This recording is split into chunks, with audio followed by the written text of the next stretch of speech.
Saudara-saudari yang terkasih di dalam Kristus, selamat pagi. Salam jumpa lagi dalam Sabda Siap Saji, Selasa 30 September 2025, di mana kita memperingati Santo Hieronymus, seorang imam dan ahli kitab suci. Marilah kita berdoa dalam nama Bapa dan Putra dan Roh Kudus. Amin. Guru abadi Kristus Tuhan kami, satu-satunya guru bijaksana yang menyampaikan sabda kehidupan kepada insan. Dengarkan kami gembala sejati, semoga gereja Kau beri cahaya supaya rela menyiarkan warta kabar gembira. Kau beri kami pujangga teruji yang menerangi budi serta hati, supaya kami lebih menyelami kasih ilahi. Semoga yang kini berpesta menghantar kami ke hidup yang suci, hingga akhirnya kami bahagia di alam baka. Amin.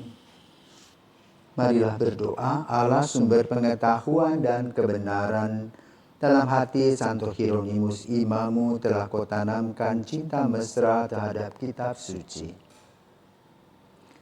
Semoga umatmu semakin menimba kekuatan dari sabdamu dan mendapatkan sumber kehidupan di dalamnya. Demi Yesus Kristus Putramu dan pengantara kami yang hidup kini dan sepanjang masa. Amin. Tuhan bersamamu dan bersama rohmu. Inilah Injil Yesus Kristus menurut Lukas. Dimuliakanlah Tuhan. Ketika hampir genap waktunya diangkat ke surga, Yesus mengarahkan pandangannya untuk pergi ke Yerusalem. Diutusnya beberapa utusan mendahului dia. Mereka itu pergi lalu masuk sebuah desa orang Samaria untuk mempersiapkan segala sesuatu baginya. Tetapi orang-orang Samaria di situ tidak mau menerima dia karena perjalanannya menuju Yerusalem. Ketika dua muridnya yaitu Yakobus dan Yohanes melihat hal itu, mereka berkata, "Tuhan, bolehkah kami menurunkan api dari langit untuk membinasakan mereka?" Tetapi Yesus berpaling dan menegur mereka, "Kalian tidak tahu apa yang kalian inginkan. Anak manusia datang bukan untuk membinasakan orang, melainkan untuk menyelamatkannya." Lalu mereka pergi ke desa lain. Demikianlah sabda Tuhan, terpujilah Kristus. Saudara-saudaraku yang terkasih, selamat pagi. Kalimat Injil yang bagus hari ini disampaikan oleh Yesus. Anak manusia datang bukan untuk membinasakan orang, melainkan untuk menyelamatkannya. Kiranya hal ini betul-betul terjadi dalam diri seorang Santo Hieronymus, seorang imam yang awalnya hidupnya tidak karuan. Dia hidup bersama dengan orang-orang yang kafir, yang tidak percaya kepada Tuhan. Namun kemudian juga dia mengenal kelompok-kelompok orang-orang Kristiani. Saat itu boleh katakan Injil atau sabda kitab suci masih simpang siur. Pada zamannya Hieronymus, kitab suci itu disebut dengan Septuaginta, yang diterjemahkan dari bahasa Yunani. Namun kemudian dalam perkembangan hidupnya, setelah melalui pertobatannya, setelah dia bertapa, kemudian dia bertemu dengan seorang ahli bahasa Ibrani. Ternyata dia senang bahasa itu.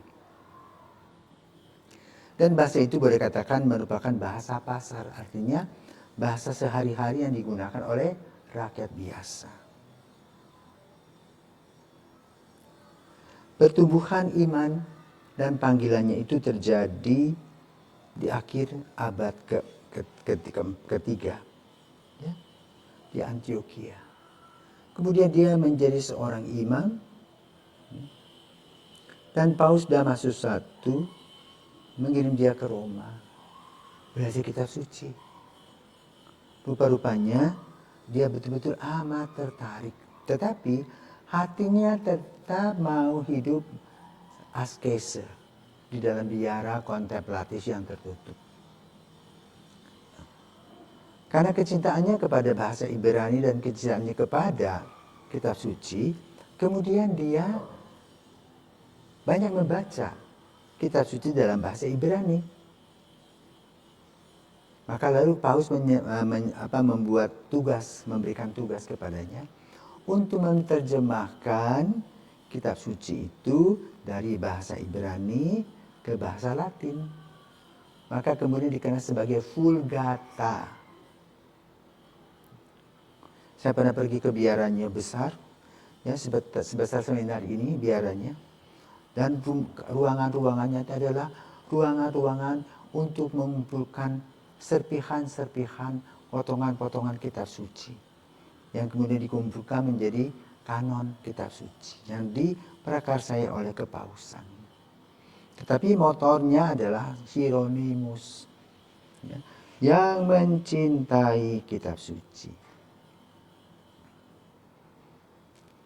Maka kita harus beringat setiap kali kita membaca kitab suci yang sudah dikumpulkan di kanon itu, juga akhirnya kita juga menemukan yang disebut dengan kitab suci Deuterokanonika. Ini jasanya Santo Hieronymus. Maka Yesus mengatakan apa? Aku datang bukan untuk membinasakan, tetapi untuk menyelamatkan. Nah, kehadiran Hieronymus itu menyelamatkan kita karena dalam terjemahan yang digunakan dalam bahasa sehari-hari, orang dapat mencerna, dan bahasa itu yang kita dengar setiap hari. Kita membaca Injil atau Perjanjian Lama maupun Perjanjian Baru. Ada peredaksian baru yang disampaikan dalam bahasa Latin. Dan kemudian bahasa Latin itu dipakai untuk liturgi Gereja Katolik Roma sedunia. Baru saja setelah konsili-konsili terakhir, kitab suci ini kemudian diterjemahkan ke dalam berbagai bahasa. Tapi prakarsa yang pertama adalah Santo Hieronymus. Kita bisa juga memberikan sesuatu sesuai dengan passion kita. Passion Santo Hieronymus adalah kecintaannya kepada Kristus dalam hidup askese dan kontemplatio. Dan dia kemudian bisa menuliskan kitab suci. Kan dulu kitab suci itu ditulis tangan sebelum diketemukan percetakan. Karena itu kitab suci itu ditulis tangan oleh para biarawan-biarawati kontemplatif.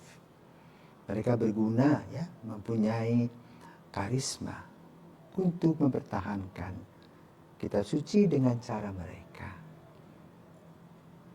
Maka di bulan September, di akhir bulan kitab suci nasional ini, kita menutup dengan perayaan atau peringatan Santo Hieronymus, sang pencinta kitab suci, dan semoga kecintaan akan kitab suci itu menular dalam diri kita yang sudah sebulan ini mengadakan, ya, kelompok-kelompok kitab suci, ikut kuis, ada tutur sab kitab suci, dan sebagai macam-macam yang dibuat untuk bisa mencintai sebagaimana semangat Santo Hieronymus. Maka kita berdoa, Santo Hieronymus, doakanlah kami.